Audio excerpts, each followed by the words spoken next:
you, my friend? It's been a while since I've seen you. So what brings you to these neck of the woods?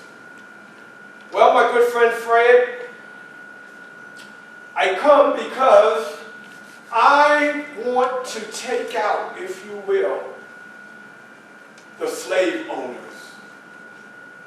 I am tired of seeing so many of your people that are suffering. So I'm going to Harper's Valley, and I'm going to make some changes. John, I think you're making a terrible mistake.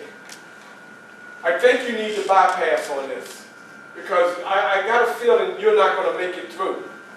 John, we really need to talk this out. What you just saw, ladies and gentlemen, was my good friend John Brown, who came to visit. John Brown was on a mission. His mission was to travel to Harper's Valley and to take out the white slave owners. Now, me, myself, I was upset.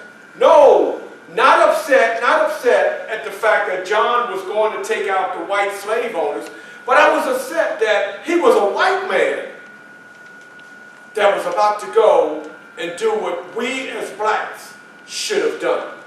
That's why I was upset.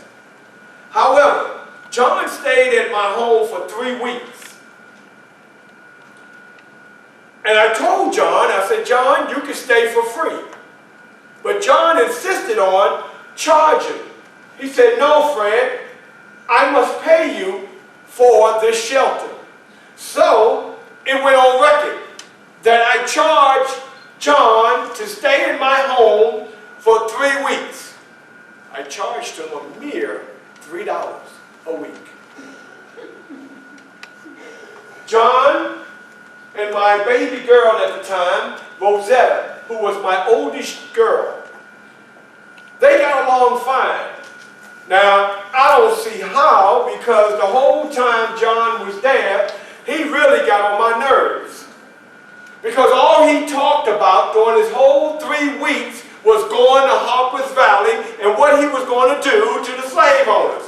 I mean, it wasn't like, good day, how are you today? Oh, well, it was a nice atmosphere. I mean, we didn't talk about sports or anything. He just talked about going to Harper's Valley.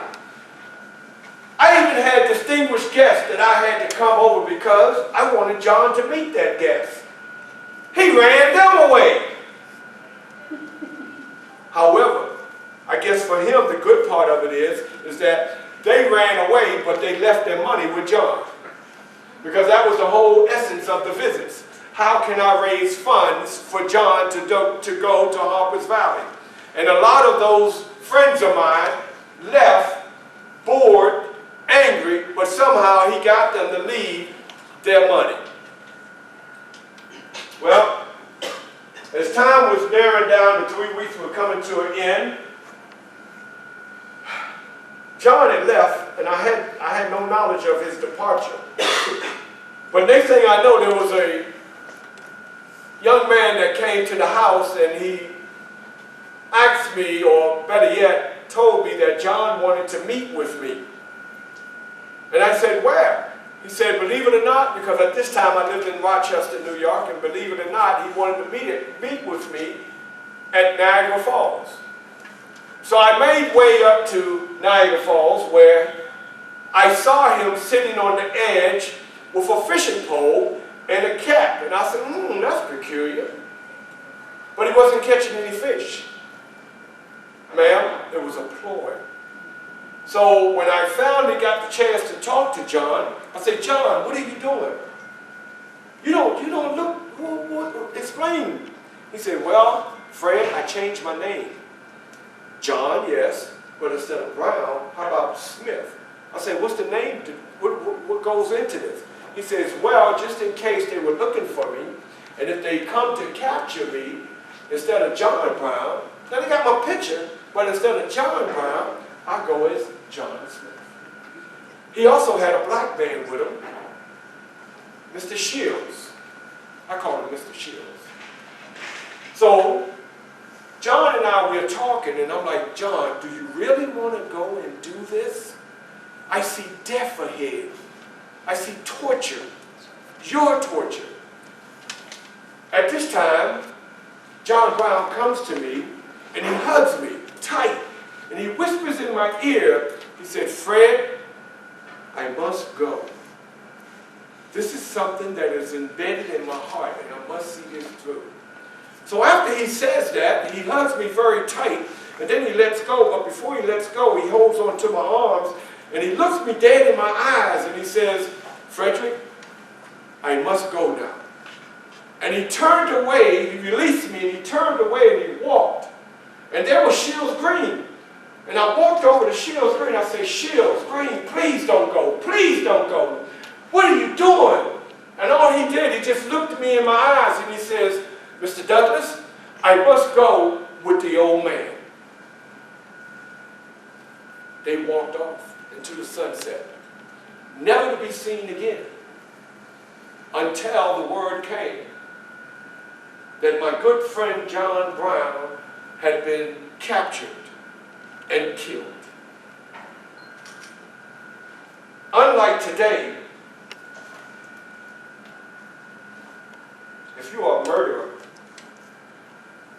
they might give you life in prison, or they might give you the electric chair. In my time, there was neither. What you got was a hanging. And you got a hanging in the town square. And that's where they hung John Brown. Well, while they captured John Brown, it was best that I get out of town. So what I did, I took the first ship out of town. It took me 14 days to leave from Rochester, New York, and arrive in England. 14 cold, brisk days on that tiny sea with temperatures 14 degrees and below. Cold. I thank God that we made it. And when I got to England, I started meeting individuals and people started understanding who I was.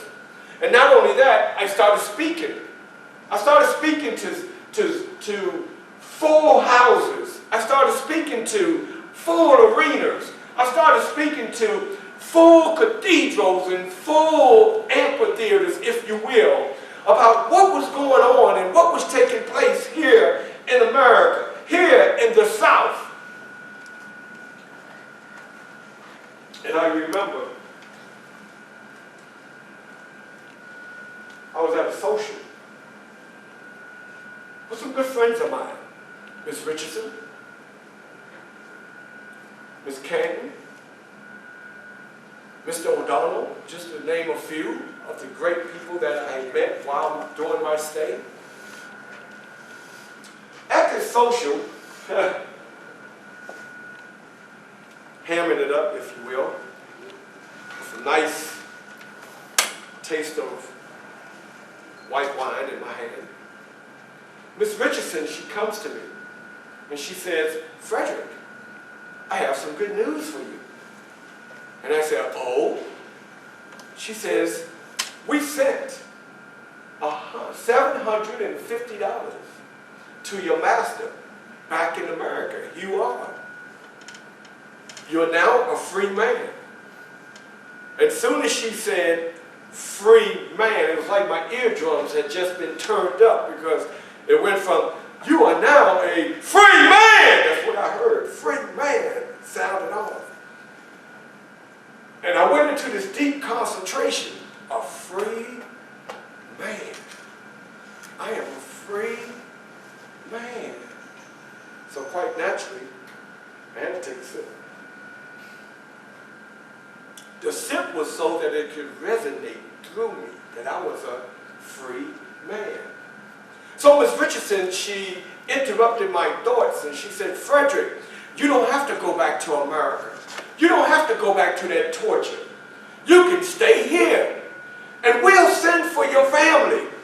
We'll give you a home and a carriage and buggy. We'll make sure that you're well taken care of, Frederick." I simply did. And after that sip, I swallowed, and I chattered. I thank you very much, I said to Miss Richardson, but I must go back to America.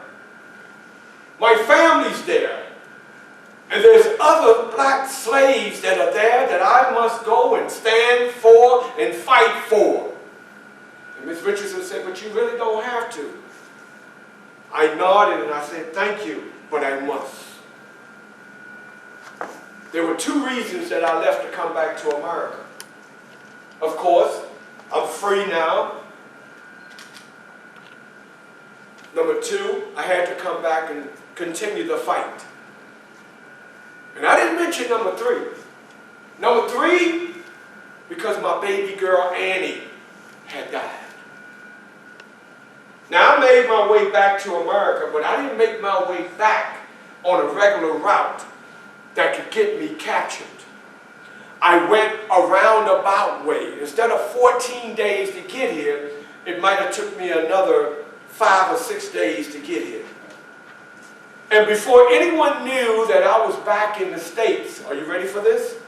I was back for 3 months before anybody knew I was back. My master, you are. Let me tell you a little bit about that part of my life. I stole these hands. I stole these feet. As a slave, we did not have a name. As a slave, we did not know our age or when we was born, such as a birth certificate. As a slave, a human slave, the pigs, the horses, they knew their ages. They knew when they were born, but not I as a slave. They say I was born in the Tuckahoe, Hillsborough, Eastern Maryland, on the Lord's plantation, which was the biggest plantation, largest plantation, because of the fact that it contained 500 slaves. Not one time did the Lord plantation or Master Lord have to go out to purchase, to gather help for whatever needed to be done on this plantation because of the 500 that they owned. My mother, they say, Harriet Bailey, maybe 2-3 times a week, she would run from a plantation 12 miles away with no shoes on to come see me as a baby boy. No electricity, maybe a candle. No electricity, maybe the moonlight. That's how she saw me. And she would pick me up as a baby and she would rock me and call me her little Valentine. And it is believed, that's why it is known that I was born on February the 14th, because I was her little Valentine. And like I said, even though she would travel those 12 miles to come see me in the pit of the night, she had to be back on that plantation before the break of dawn, or else she got whipped. And like I said, sometimes she would do this 2 times, 3 times a week to come see me.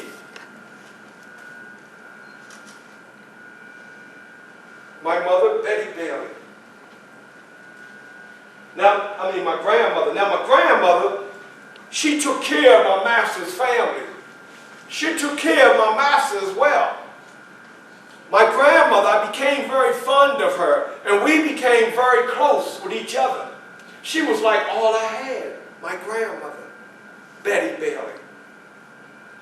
As I stand here talking to you, I can recall one instance where we walked what seemed like 20 miles.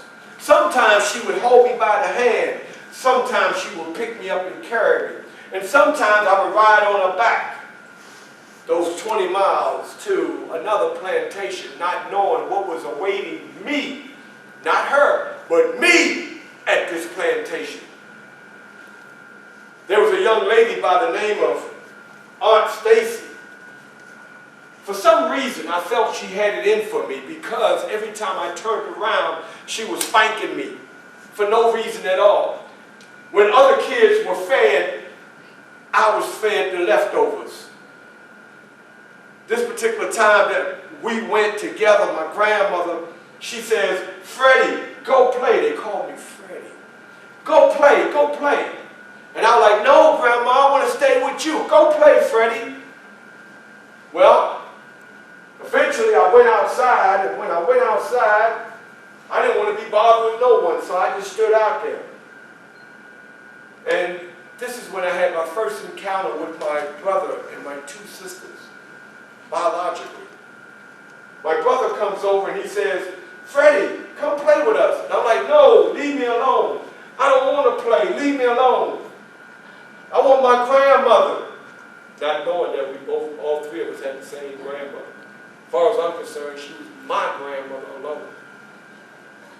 "Come play." "No, leave me alone. I want my grandmother." And then my brother, he hollers out. He said, "Well, Grandma's gone." And I, no, she's in the kitchen. Grandma's gone." Well, I ran off. I hauled-tailed to the kitchen. And who was not there? My grandmother had left. And you know I was hurt.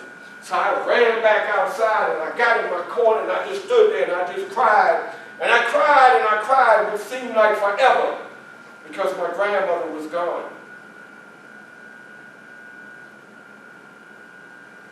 The next I heard, maybe 2, 3, 4, 5 years later, that my grandmother had died.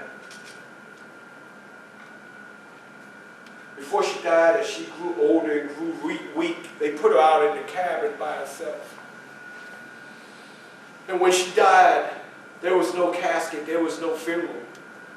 And they just took her carcass after they dug the hole outside the cabin, and they just dumped it in, her carcass inside that hole. That was a hurting moment. Now somebody asked me, said, "What about your mother?" Well, my mother, Harriet Bailey, when she died, because our relationship had separated. So when she died, it was almost like balling up a piece of paper and just throwing it in the garbage and walking off and forget about it because there was no attachment there. But my grandmother, when she died, it hurt very bad. But what could I do? I'm just a slave. I know somebody's out wondering, well, who's your dad? Who was your father? Well, they say my father was Captain Anthony. They called him Captain because on the weekends he would put his sailor cap on and he would go out and sail his boat on the Mississippi. Aaron Anthony is his name. And they say when I was born, I found out later that my name was Frederick Augustus Washington Bailey. Frederick Augustus Washington Bailey. Well, after my master died, my grandmother's gone, my mother's gone, I found out that there was a lady by the name of Miss Lucretia Ard. Miss Lucretia Ard, she was my master's daughter, Aaron Anthony's daughter. But here's the funny thing about it. She did not know, I'll say her name again, Miss Lucretia Ard did not know that I was her little brother. And she treated me immensely nice, not knowing that we had something in common. G-E-N-E-S, genes. Not the jeans you wear, but the genes that make who we are. And for some strange reason, ma'am, she kept treating me nice. Freddie, come Freddie. Here, Freddie, have a piece of pie. Freddie, come, have. And I had no idea that she was my sister. Well, this one particular day she called me, "Freddie! Freddie!" And I was coming running. She said, Freddie, you're going to take a bath in the big house. Now, that was a big thing, because here I am, 7, 8 years old, and guess what? I have never taken a bath. The only bath I've taken was out in the pond. The pond where the animals drank. The pond where the slave women would do what? Wash their clothes. The pond where we would what? So-called take a bath. The water is dirty and dingy, and you know what else is flying around in that water? So Miss Lucretia R., she says, Frederick, today is your lucky day. You get to come in the house and take a bath. So I went up on that second floor, and when I went in that bathroom, I saw that white tub with all that clear water in it. I jumped in that water, and I had me a splashing of a good time. As a matter of fact, I got in that water, I didn't know when to get out, and all I heard, maybe about an hour or two later, I heard Miss Lucretia, Frederick! Frederick, what are you doing up there? Maybe about an hour later, I said, I was taking a bath. Well, you done been in there about 2 hours. Get out of that water. I stayed in that water a little longer too. And if anybody tell, I see your faces, I know who you are. Well, eventually I got out the water and she came in, and I have you know, she put on me a brand new pair of pants. I have you know, she put on me a brand new shirt. I have you know, she put on me a brand new pair of shoes. Now, I don't know about you all when you purchase your shoes and you put them on your feet, if you get that new shoe pain. You know, when you put them, anybody ever had that new shoe pain when you put your shoes on and you got to break them in a little bit?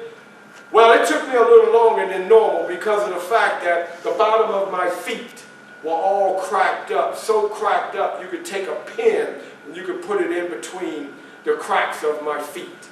So now I'm putting my foot in a pair of shoes, and that means I got to squeeze these feet. And that's pain, ma'am, please, because you making me pain, because she's doing like this. Ooh, I pity you, child. Well, I didn't mention that the clothing that we had, the adults got, the men, they got a pair of pants and a shirt, and they had to wear that for a whole year, as well as a pair of shoes. The women, they got a dress that they had to wear for a whole year, as well, shoe. For us kids, we got a gown. And if we grew out of our gown, the rest was air. So when I got these new set of clothing, ma'am, I'll let you know, eyes felt good. Well, they put me on a carriage, and we made way from Eastern Maryland to a place called Baltimore, Fells Point. And when we pulled up on that carriage, and please keep in mind, I'm probably about 7 or 8 years old. And when we pulled up, and I looked at the big house that we were going to, I saw 3 people standing outside. 3 white people standing outside, so I can only assume that that was their residence. And as I got off the carriage, the closer I got to them, the more I dropped my head. Because we as black slaves are not allowed to look white people in their face. So as I got closer, quite naturally, I'm dropping my head. So as I dropped my head, as I got closer, I see the feet. The first feet I stood in front of were female feet. Miss Sophia. Miss Sophia, she said, Frederick, look at me. You can look at me. And I'm thinking to myself, this lady want to kill me. I'm not going to look her in the face. And she says, Frederick, I'm telling you, look at me now. I dare not look you in your face because I love my life. And you're not going to kill me. Well, eventually what she did, she took her hand and she put it under my chin. And she began to lift my face up, so as I'm coming up such as. And I could feel her presence in my face because she was blowing on my face. And she says, with a face such as, "Frederick, open your eyes." And I said, "Nope, this lady will not kill me today." So eventually, as I opened my eyes, I opened them such as, very slowly and timidly.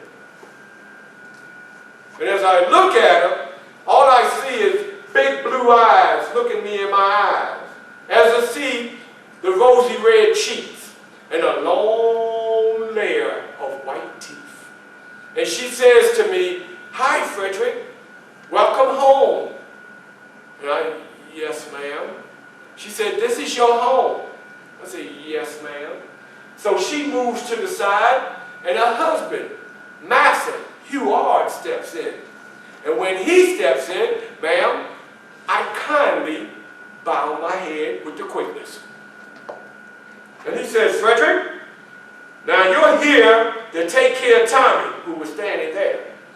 "That's who you're going to be taking care of. You understand what I'm saying?" "Yes, Master, I'm here to take care of Tommy. I'm here to take care of Tommy." He said, "And never forget that." So Tommy comes over and he stands in front of me, and what he does, he takes my right hand. He takes my right hand and he begins to shake it. I was in awe. Okay, I was like, okay, why is he shaking my hand? Well, after he shook my hand, we all moved inside the home. Now, I must tell you that Miss Sophia, she didn't treat me like a slave. Miss Sophia, she had issues reading. Miss Sophia, she loved me like I was her son. She treated me just like she treated her baby boy, Tommy. Well, Miss Sophia had issues reading, so she would read a lot. Sometimes she would read aloud, and sometimes I would catch her reading such as with the finger, tracing. How many of you all ever read with the finger? You keep your spot, or to figure out a word. Well, "Frederick, come. Yes'm, have a seat." So I began to sit on the floor. She said, "No, not on the floor. Have a seat next to me on the couch." "You sure, ma'am?" That's what I said. So I go ahead on and I have a seat next to Miss Sophia on the couch. And as I sit next to Miss Sophia, she starts to reading to me. So we'll go A, B,